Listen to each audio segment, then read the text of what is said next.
दोस्तों, Indian government ने गुटखा, cigarette और अल्कोहल जैसे प्रोडक्ट्स के ऐड को 2003 में ही बैन कर दिया था। लेकिन जरा इस वीडियो को देखिए। गुटखा खा रहे हो, मर जाओगे तो? शाहरुख खान मरबे नहीं किया तो हम कैसे मर जाएंगे? शाहरुख खान कैसे मरेगा? वो भी गुटखा खाता है था। शाहरुख खान गुटखा खाता है? हाँ। कौन बोला है तुमको?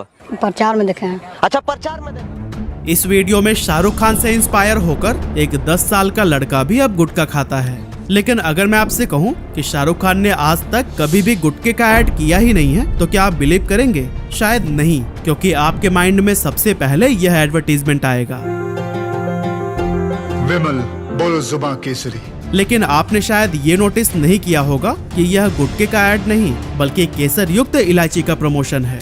असल में इसे ही सरोगेट एड्स कहते हैं, जिनके जरिए कंपनीज धड़ल्ले से उन प्रोडक्ट्स का प्रमोशन कर रही हैं जिन पर गवर्नमेंट ने बैन लगाया हुआ है। शाहरुख खान, अजय देवगन, अमिताभ बच्चन और अक्षय कुमार जैसे बड़े बड़े सेलिब्रिटीज पान मसाला और गुटखे जैसे हार्मफुल प्रोडक्ट का इनडायरेक्टली ऐड करने के बाद भी खुद को दोषी नहीं मानते। हाँ, कुछ सेलिब्रिटीज ऐसे भी हैं जो कि सिचुएशन की सीरियसनेस को समझते हैं और करोड़ों का लालच देने के बावजूद इस तरह के एड्स को प्रमोट नहीं करते, जिनके बारे में भी हम आगे वीडियो में बात करेंगे। लेकिन क्या गवर्नमेंट को इन ब्रांड्स की चालाकियों के बारे में नहीं पता? और अगर पता है भी तो क्यों इन पर कोई सख्त कदम नहीं उठाए जाते? आज के इस वीडियो में हम सब कुछ बहुत डिटेल में जानने वाले हैं। दोस्तों, टाइगर श्रॉफ और महेश बाबू ने इस कॉमर्शियल में बताया है कि अगर आपको कामयाबी की पहचान दिखानी है तो फिर बिना पान मसाला के तो ये पॉसिबल ही नहीं है। पान बहार पहचान कामयाबी की। लेकिन रुकिएगा, ये लोग पान बहार पान मसाला की नहीं बल्कि इलायची की बात कर रहे हैं। पर एक इंटरेस्टिंग बात बताऊं, पूरे ऐड में कहीं पर भी यह नहीं बोला गया है कि ये लोग इलायची को प्रमोट कर रहे हैं। लेकिन अभी ये सब छोड़िए, चलिए पहले हम यह जान लेते हैं कि गुटखा एड्स को आखिर बैन क्यों किया गया था। क्योंकि 90s के टाइम पर अक्षय कुमार खुलेआम रेड एंड व्हाइट सिगरेट का ऐड करते हुए दिख जाएंगे और वो इस बात से इनकार भी नहीं कर सकते, क्योंकि उन दिनों ये डायरेक्ट प्रमोशंस होते थे। रेड एंड व्हाइट पीने वालों की बात ही कुछ और है। लेकिन साल 2000 के शुरुआत में हमारे हेल्थ मिनिस्टर ने देखा कि इंडिया में हर साल लाखों लोग कैंसर से मर रहे हैं और इनमें भी ओरल कैंसर से मरने वालों की संख्या काफी ज्यादा है। इसीलिए हेल्थ मिनिस्टर ने फैसला किया कि वो गुटखा, सिगरेट और शराब जैसे प्रोडक्ट्स के एडवर्टीजमेंट को पूरी तरह से बैन कर देंगे। जब ये दिखेंगे ही नहीं तो बिकेंगे कैसे? यही सोचकर 2003 में एक्ट नंबर 34 के तहत इस रूल को पास कर दिया गया था। पर यहाँ पर सरकार का प्रेडिक्शन पूरी तरह से गलत साबित हुआ, क्योंकि इसके 7 साल बाद 2010 में जब ग्लोबल अडल्ट टोबैको सर्वे हुआ तो सामने आया कि 6.5 करोड़ से भी ज्यादा लोग गुटखा चबाते हैं। और आज के टाइम पर तो हाल इतना बुरा है कि पूरे दुनिया में गुटखा का सबसे ज्यादा कंजप्शन हमारे भारत में ही किया जाता है। और यही वजह है कि हर साल 9,30,000 कैंसर डेथ्स में से सिगरेट, गुटखा और शराब का भी बहुत बड़ा रोल है। पर सवाल यह है कि इन प्रोडक्ट्स के ऐड पर अगर पाबंदी लगी हुई है तो फिर टीवी और इंटरनेट पर हमें जो दिन रात पहचान कामयाबी की और बोलो जुबा केसरी जैसे एडवर्टीजमेंट्स नजर आते हैं, ये सब क्या हैं? असल में इन्हें ही सरोगेट एड्स कहा जाता है। सरोगेट का हिंदी मतलब है किसी दूसरे के जगह पर काम करने के लिए अपॉइंट किया गया। एक्चुअली कंपनीज मेन प्रोडक्ट जिसका लीगली ऐड करना पॉसिबल नहीं है, उसी के पैकेजिंग, कलर और डिजाइन से मिलता जुलता एक नया प्रोडक्ट डिजाइन करती है और टैगलाइन भी सेम वैसे ही देती है जैसे कि मेन प्रोडक्ट की होती है। एग्जाम्पल के लिए इंपीरियल ब्लू ये शराब का एक बहुत बड़ा ब्रांड है जिसे पीने के शौकीन बहुत अच्छे से जानते हैं। और अगर आप नहीं भी पीते हैं लेकिन टीवी देखते हैं तो मैं दावे के साथ कह सकता हूँ कि इस नाम से आप भी अनजान नहीं होंगे, क्योंकि इंपीरियल ब्लू का ऐड टीवी पर बहुत ज्यादा देखने को मिलता है। अब कई लोगों को तो ये समझ नहीं आता कि ये किस चीज का ऐड है, क्योंकि स्क्रीन पर कोई प्रोडक्ट दिखाया ही नहीं जाता, बस बड़े बड़े वर्ड्स में ब्रांड नेम लिखा रहता है और नीचे अगर आप बहुत ध्यान से देखेंगे तो फिर वहाँ आपको लिखा नजर आएगा म्यूजिक सीडी। यानी कि इंपीरियल ब्लू म्यूजिक सीडी बेच रहा है ना? बिल्कुल भी नहीं, क्योंकि सर्च करने पर यह प्रोडक्ट हमेशा ही अनअवेलेबल होता है। एक्चुअली असलियत ये है कि ये कंपनी म्यूजिक सीडी की आड़ में अपना ब्रांड नेम आपके दिमाग में फिट कर रही है, ताकि जब शराब के आप 2-3 ऑप्शंस देखें तो फिर इंपीरियल ब्लू आपको जाना पहचाना लगे और आप उसे ही सेलेक्ट करें। सेम ऐसे ही रणवीर सिंह और अमिताभ बच्चन का कमला पसंद वाला ऐड ले लीजिए। इसमें ब्रांड नेम को लेकर बहुत हाइप क्रिएट किया गया है, लेकिन एक बार भी ये नहीं बताया गया है कि प्रोडक्ट क्या है। हाँ, नीचे अगर आप बहुत ध्यान से पढ़ेंगे तो फिर नजर आएगा सिल्वर कोटेड इलायची। लेकिन ये शब्द ऐड में बोला क्यों नहीं गया? क्योंकि इन्हें इलायची नहीं बल्कि अपना गुटखा बेचना था और कंफ्यूजन में लोग समझ बैठते हैं कि ये सेलिब्रिटीज गुटखा खा रहे हैं।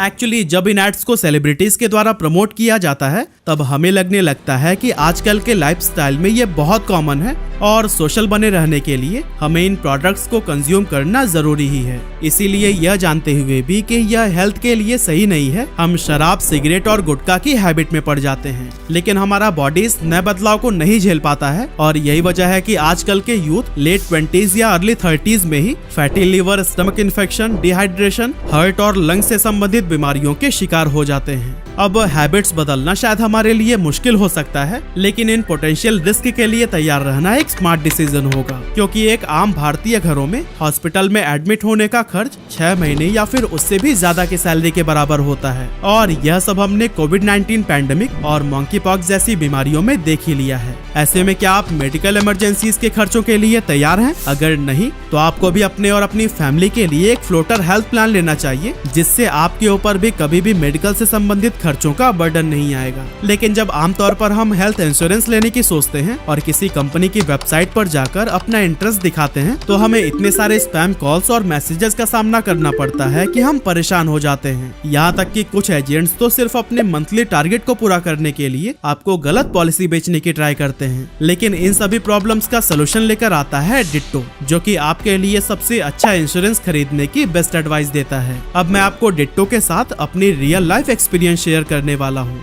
एक्चुअली मुझे भी एक हेल्थ इंश्योरेंस लेना था, लेकिन हर कंपनी के एजेंट्स अपनी अपनी कंपनी के अवेलेबल प्लान्स को सबसे अच्छा बताकर अपनी पॉलिसी को बेचने की ट्राई कर रहे थे। और इसी कंफ्यूजन के बीच मुझे डिट्टो के बारे में पता चला। इनके वेबसाइट पर जाकर मैंने फ्री कंसल्टेशन बुक किया और यहाँ पर इनके कंसल्टेंट ने मुझे इतने ऑनेस्ट वे में बेस्ट प्लान चूज करने में मदद की कि मुझे यकीन ही नहीं हुआ कि इतने जेन्युइन तरीके से भी हमारी कोई हेल्प कर सकता है। Claim settlement ratio, volume of complaints और अमाउंट सेटलमेंट रेशियो सब कुछ प्रॉपर चेक करके डिट्टो की तरफ से बेस्ट एडवाइस दी गई। और हाँ, डिट्टो आपके डॉक्यूमेंटेशन और क्लेम सेटलमेंट्स में भी पूरी मदद करेगा। तो अगर आप भी अनवांटेड कॉल से बचकर अपने इंश्योरेंस के लिए स्पैम फ्री प्लेटफॉर्म की तलाश कर रहे हैं तो फिर डिट्टो के साथ अभी कॉल या चैट शेड्यूल करें, लिंक डिस्क्रिप्शन में मिल जाएगा। फिलहाल हम अपनी टॉपिक पर वापस आते हैं। अब दोस्तों, अगस्त 2019 में एक बहुत बड़ा स्कैम इन पान मसाला और गुटखा कंपनीज की तरफ से देखने को मिला। लेकिन इस पूरे मामले को समझने से पहले हमें ये जानना होगा कि आखिर गुटखा और पान मसाला में अंतर क्या है। असल में दोस्तों, पान मसाला के अंदर वही सारे इंग्रेडिएंट्स होते हैं जो कि नॉर्मल पत्ते वाले पान में डाले जाते हैं। बस फर्क इतना है कि इसे सुखाकर इसका एक मिक्सचर तैयार किया जाता है, जिसमें सुपारी, मसाले, कलर और फ्रेग्रेंस शामिल होते हैं। इसे food safety and standards authority of India के तहत एक फूड प्रोडक्ट माना जाता है, इसीलिए इसके ऐड और बिक्री पर किसी भी तरह का प्रतिबंध नहीं लगाया गया है। लेकिन इसके साथ में सेहत के लिए वार्निंग देना जरूरी है, क्योंकि इसमें सुपारी होती है जो कि मुंह के कैंसर का कारण बन सकती है। दूसरी ओर अगर पान मसाला में तंबाकू मिला दिया जाए तो वो गुटखा बन जाता है। और आपको जानकर हैरानी होगी कि तंबाकू में 7000 से भी ज्यादा केमिकल्स मौजूद होते हैं और इन केमिकल्स में से लगभग 98 ऐसे हैं जो कि कैंसर पैदा कर सकते हैं, जिनमें nicotine, tar, carbon monoxide, ammonia, benzene, hydrogen cyanide और लीड जैसे खतरनाक केमिकल शामिल हैं। वैसे अगर आपको गुटखा इंडस्ट्री का पूरा सच जानना है ना, तो फिर इनसे मिलिए। यह है देश के जाने माने गुटखा मैन्युफैक्चरर विजय तिवारी जी, जिन्हें साल 2011 में ओरल कैंसर हो गया था। इस बीमारी की चपेट में आने के बाद से इन्होंने पूरी गुटखा इंडस्ट्री को ही एक्सपोज करके रख दिया था। विजय जी बताते हैं कि इसका सेवन ज्यादातर गरीब मजदूर किया करते हैं, इसीलिए अगर गुटखा बनाने वाली कंपनीज क्वालिटी इंप्रूव करने के लिए प्राइस को बढ़ाते हैं तो फिर सेल्स पर बहुत बुरा असर पड़ता है। और सेल्स पर फर्क ना पड़े इसके लिए गुटखा व्यापारी असली इंग्रेडिएंट्स की जगह केमिकल्स का इस्तेमाल करने लगते हैं, जैसे कि पान मसाला में यूज होने वाले कत्था की जगह ये मैग्नीशियम कार्बोनेट और गैम्बियर का यूज करते हैं, ताकि वैसा ही स्वाद दिया जा सके। इसके अलावा इसमें फ्लेवर के लिए और भी कई तरह के केमिकल्स का यूज किया जाता है, और वो भी ऐसे ऐसे केमिकल्स जिन्हें खाया नहीं जा सकता। लेकिन ये कंपनीज इन्हें सस्ते में चाइना से खरीद के गुटखा बना रही हैं। तभी तो केसर जो 3 लाख रुपए किलो मिलती है, उसका पान मसाला ये सिर्फ 1 से 1.5 रुपए में ही बेच रहे हैं। वहीं दूसरी तरफ इलायची और सिल्वर कोटेड पान मसाले भी इतने सस्ते मिल रहे हैं जितने में ना तो आप इलायची खरीद सकते हैं और ना ही सिल्वर। लेकिन पान मसाला पूरी आजादी के साथ एडवर्टाइज और सेल होता है क्योंकि ये गुटखा नहीं है। हालांकि जब बिहार के स्टेट हेल्थ डिपार्टमेंट ने अगस्त 2019 के दौरान बाजार में मिलने वाले 12 पान मसाला के सैंपल को लेबोरेटरी में टेस्ट करने के लिए भेजा तो पता चला कि इनमें से 7 पान मसाले में कंपनीज निकोटीन मिलाकर बेच रही है ताकि लोगों को इसकी लत लग सके, जबकि इनके पैकेट पर बड़े बड़े अक्षरों में लिखा हुआ था निकोटीन फ्री। इन 7 ब्रांड्स में राजश्री पान मसाला, कमला पसंद और रजनीगंधा जैसे बहुत ही पॉपुलर ब्रांड शामिल थे जिनका ऐड ऐसे ऐसे सेलिब्रिटीज करते हैं जिन्हें हम अपना रोल मॉडल मानते हैं।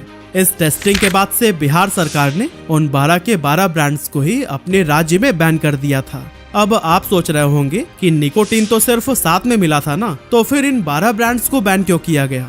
असल में जिन ब्रांड्स में निकोटीन नहीं भी मिला था उनमें भी मैग्नीशियम कार्बोनेट और इनके ही जैसे कई सारे हार्मफुल केमिकल्स मौजूद थे जिनसे दिल की बीमारी और कैंसर का खतरा बहुत ज्यादा बढ़ जाता है। इसी वजह से बिहार सरकार ने उन सारे ही पान मसाला ब्रांड्स को बैन कर डाला। और दोस्तों इतना ही नहीं, कुछ कंपनीज ने तो अब लाइम पाउडर के साथ में कुछ ऐसे केमिकल्स को गुटखा में मिलाना शुरू कर दिया है कि ये मुंह में जाने के बाद से मैग्नीशियम कार्बोनेट में बदल जाता है। यानी कि भले ही ये सैंपल टेस्ट में ना आ रहा हो लेकिन आप जहर ही खा रहे हैं। अब सवाल उठता है कि वो सेलिब्रिटीज जो पान मसाला या इलायची का ऐड करते हैं क्या वो खुद भी कभी इसे टेस्ट करते हैं? बिल्कुल नहीं, क्योंकि उन्हें अपनी सेहत के साथ खिलवाड़ थोड़ी करना है। हाँ, इतना जरूर है कि यह हमारे मन में जिज्ञासा जगा देते हैं कि इसे एक बार खाकर जरूर देखना चाहिए, क्योंकि ज्यादातर लोगों को ऐसा लगता है कि हमारा हीरो खा रहा है तो वाकई में कोई अच्छी ही चीज होगी। और जब इन सो कॉल्ड स्टार से सवाल किया जाता है तो ये हाथ झाड़कर खड़े हो जाते हैं कि मैं गुटखा या तंबाकू का ऐड कभी नहीं करता, बल्कि मैंने जिसका ऐड किया है वो इलायची थी। लेकिन एक अच्छी बात यह है कि अमिताभ बच्चन ने कुछ समय पहले ही अनाउंस किया है कि अब वो किसी भी तरह के पान मसाला ब्रांड को प्रमोट नहीं करेंगे। असल में उनका रणवीर सिंह के साथ में ऐड आने के बाद उनको सोशल मीडिया पर काफी आलोचनाओं का सामना करना पड़ा था और बार बार लोगों के सवाल और क्रिटिसिज्म के बाद उन्होंने इसे गंभीरता से लिया और तंबाकू इंडस्ट्री को हमेशा के लिए अलविदा कह दिया। इसके अलावा दोस्तों कुछ ऐसे सेलिब्रिटीज भी हैं जिन्होंने कभी भी अल्कोहल या टोबैको जैसे प्रोडक्ट्स को एडवर्टाइज नहीं किया, जैसे कि इमरान हाशमी ने 2013 में एक शराब कंपनी के 4 करोड़ रुपए का ऑफर ठुकरा दिया था, क्योंकि उनका कहना था कि उनके ज्यादातर फैन 18 से 25 साल के हैं और ऐसे में उन्हें ये गलत रास्ते पर नहीं ले जाना चाहते। इसके अलावा अल्लू अर्जुन ने भी यह कहते हुए एक तंबाकू कंपनी के विज्ञापन को करने से मना कर दिया था कि जिस चीज का यूज वो खुद नहीं करते उसको वो प्रमोट भी नहीं कर सकते। इसके अलावा सचिन तेंदुलकर, आमिर खान और जॉन अब्राहम जैसे कई सारे ऐसे नाम हैं जिन्होंने इस तरह के एड ऑफर को ठुकरा दिया और पैसों से ज्यादा उन युवाओं के बारे में सोचा जो कि इन्हें फॉलो करते हैं। अब सबसे बड़ा सवाल तो ये उठता है कि जब सरोगेट ऐड इतने ही मिसलीडिंग हैं, तो फिर सरकार इन पर रोक क्यों नहीं लगा देती? किस्सा ही खत्म हो जाएगा। असल में दोस्तों इन्हें रोकने के लिए ASCI यानी कि the advertising standards council of India ने सरोगेट एड्स को लेकर ऑलरेडी कई सारे नियम बनाए हुए हैं, जैसे कि कंपनीज सिर्फ उन्हीं प्रोडक्ट का ही एडवर्टीजमेंट कर सकती हैं जो कि एक्चुअल में एग्जिस्ट करता हो। एग्जाम्पल के लिए मान लीजिए कोई कंपनी सिल्वर कोटेड इलायची का ऐड चला रही है लेकिन मार्केट में ऐसा कोई प्रोडक्ट ही नहीं है, तो ऐसे में वो कंपनी इस प्रोडक्ट का ऐड नहीं कर पाएगी। इसके लिए एक जेन्युइन प्रोडक्ट होना जरूरी है। साथ ही कंपनी को शो करना होगा कि सिर्फ इस प्रोडक्ट के लिए ही उन्होंने फैक्ट्री सेटअप या फिर मशीनरी जैसी चीजों में कम से कम 10 करोड़ रुपए इन्वेस्ट किए हुए हैं, या फिर इस प्रोडक्ट का टर्नओवर होना चाहिए 20 लाख रुपए पर मंथ का। अब गुटखा इंडस्ट्रीज में बहुत बड़ी बड़ी कंपनीज हैं जिनका टर्नओवर करोड़ों में है। ऐसे में उनके लिए किसी एक प्रोडक्ट पर 20 लाख रुपए पर मंथ शो करना कोई बहुत बड़ी बात नहीं है। खैर, इस रेगुलेशन में एक और भी चीज थी कि सरोगेट एड्स किसी भी बैन प्रोडक्ट की तरफ इशारा नहीं कर सकता। लेकिन अगर आप शाहरुख खान के रॉयल स्टेक का ऐड देखेंगे तो वो कहते हैं स्मॉल मिलाते जाओ लार्ज बनाते जाओ। स्मॉल मिलाते जाओ लार्ज बनाते जाओ। Seagram's royal Stag mega music, it's your life, make it large. अब बहुत से लोगों को पता है कि रॉयल स्टेग एक शराब बेचने वाला ब्रांड है। ऐसे में ये ऐड सीधे उसी तरफ हिंट कर रहा था, ना कि म्यूजिक सीडी की तरफ। हैरानी की बात यह है कि इस तरह के कई सारे एड्स को ASCI ने खुद ही पकड़ लिया था, लेकिन बैन करने की जगह उनकी तरफ से कंपनी को कहा गया कि वो थोड़े से मॉडिफिकेशन के साथ इसे वापस से रन कर सकते हैं। ऐसे में जब इन अथॉरिटीज की तरफ से ही कोई बड़ा स्टेप नहीं लिया जाएगा, तो ऐसे में सरोगेट एड्स की आड़ में ये कंपनीज लोगों को तो कैंसर खिलाती ही रहेगी। ऐसे में ये सवाल भी मन में आता है कि सरकार इन पर स्ट्रिक्ट एक्शन क्यों नहीं लेती। अब बहुत से लोगों का आंसर होगा टैक्स के लिए, क्योंकि इस इंडस्ट्री से सरकार का भी भारी टैक्स कलेक्शन जो होता है। लेकिन सच्चाई ये है कि टोबैको गवर्नमेंट के लिए बहुत घाटे का बिजनेस है, क्योंकि 2017 में इंडिया को टोबैको यूज और सेकेंड हैंड स्मोक के एक्सपोजर से होने वाले हेल्थ इश्यूज को ठीक करने के लिए 2340 बिलियन रुपए खर्च करने पड़े थे, जो कि देश की जीडीपी का 1.4% है। वहीं गवर्नमेंट को हर साल टोबैको इंडस्ट्री से 537 बिलियन रुपए का एवरेज टैक्स रेवेन्यू मिलता है। मतलब कि जो पैसा गवर्नमेंट को टोबैको इंडस्ट्री से टैक्स के रूप में मिलता है वो उन खर्चों से काफी कम है जो कि टोबैको से होने वाली प्रॉब्लम्स पर खर्च होते हैं। तो फिर सरकार इन्हें बैन क्यों नहीं कर देती? असल में दोस्तों इसके पीछे कई सारे रीजंस हो सकते हैं। फॉर एग्जाम्पल, अगर हम टोबैको में कोई पॉजिटिविटी देखें तो इसमें देश के 50 लाख से भी ज्यादा लोगों को रोजगार मिलता है, और अगर इसको बैन कर दिया गया तो फिर रातों रात लाखों लोग बेरोजगार हो जाएंगे। लेकिन मेरा अपना सुझाव है कि अगर इसे बैन नहीं किया जा सकता तो गवर्नमेंट को कम से कम कोई ऐसा कानून जरूर लेकर आना चाहिए कि सरोगेट एड्स की आड़ में ये कंपनीज लोगों की जिंदगी के साथ में ना खेल पाएं। क्योंकि एक डेटा के अकॉर्डिंग इंडिया में हर साल 10 लाख से भी ज्यादा एडल्ट्स की सिर्फ और सिर्फ टोबैको की वजह से ही मौत हो जाती है, जो कि ओवरऑल डेथ्स के 9.5% के बराबर है। इसीलिए अगर कंपनी बार बार सरोगेट एड्स के जरिए नियमों का उल्लंघन करती है तो फिर सरकार को चाहिए कि उनके खिलाफ सख्त लीगल एक्शन ले। जैसे कि अगर वो तंबाकू या अल्कोहल के लिए सरोगेट एड्स चलाती हैं तो फिर उस ब्रांड के किसी भी प्रोडक्ट का एडवर्टीजमेंट पूरी तरह से लाइफ टाइम के लिए बैन कर देना चाहिए। और दोस्तों अगर इसके अलावा भी आपके पास कोई सुझाव है तो हमें कमेंट में जरूर शेयर करिएगा। और हाँ, अगर आपने हेल्थ इंश्योरेंस में इन्वेस्ट करने का सोच लिया है और एक स्पैम फ्री प्लेटफॉर्म की तलाश में है तो फिर डिट्टो की टीम के साथ कॉल या चैट शेड्यूल करना ना भूलिएगा। लिंक डिस्क्रिप्शन में मिल जाएगा।